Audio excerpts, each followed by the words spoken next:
ஏற்றும் பர்வத குலத்தினர்.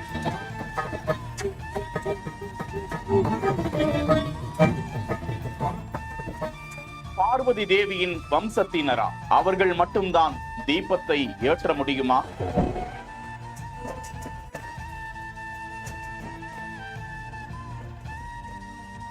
மகா தீபத்திற்கு பின்னால் இருக்கக்கூடிய பர்வத குலத்தினர் யார்? சுவாரஸ்யமான தகவல்களுக்கு சில நிமிடங்கள் இந்த காணொளியை பாருங்கள். உலக பிரசித்தி பெற்ற அண்ணாமலையார் மகா தீப திருவிழா இன்றைய தினம் திருவண்ணாமலையில் கோலாகலமாக நடைபெறவிருக்கிறது. 2668 அடி உயர மலையில் தீப கொப்பரையில் தீபத்தை ஏற்றுகிறார்கள். பல லட்சம் பக்தர்கள் அந்த கோவிலுக்கு வந்தும் பல இடங்களில் இருந்தும் தீபத்தை கண்டு சிவனை தரிசிக்கிறார்கள். ஆனால் பர்வத குலத்தினர் தான் கடந்த பல தலைமுறைகளாக அந்த தீபத்தை ஏற்றி வருகிறார்கள்.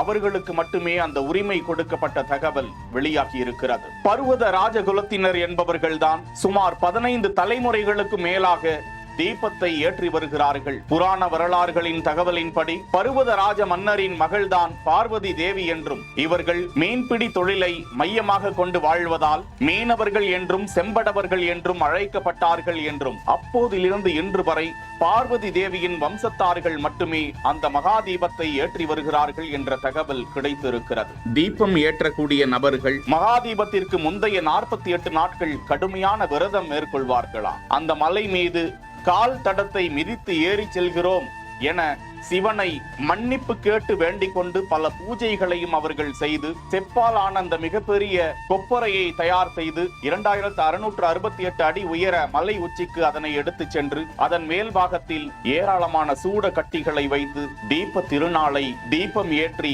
கொண்டாடுகிறார்கள். அந்த தீப கொப்பரையில் பிரத்யேகமாக சிவ சிவ என்ற எழுத்தால் காவி நிற வண்ணம் பூசி பிரத்யேகமாக தயார் செய்கிறார்கள். எத்தனை வெப்பத்தினாலும் அந்த தீப கொப்பரை சேதமாகி விடுவது இல்லை என்றும் தெரிய வருகிறது. அந்த தீப விளக்கு அர்த்தநாதீஸ்வரரின் ஒளியாய் திகழ்கிறது என்றும் அவர்கள் கூறுகிறார்கள். அந்த மகா தீப கொப்பரையில் 4500 கிலோ நெய் நிரப்பப்பட்டு 1500 மீட்டர் திரியால் அதனை பொருத்துகிறார்கள். இப்படியாக மாலை 6 மணிக்கு தீபம் பர்வத குலத்தினரால் ஏற்றப்படுகிறது. கடந்த காலங்களில் 3 நாட்கள் மட்டுமே தீபம் ஏற்றப்பட்டு வந்த நிலையில் சுமார் 50 லட்சம் பக்தர்கள் அங்கு வருகை தருவதால் தீபத்தை காண அனைவருக்கும் வசதியாக 12 நாட்கள் தொடர்ந்து தீபம் ஏற்றப்படுவது குறிப்பிடத்தக்கது.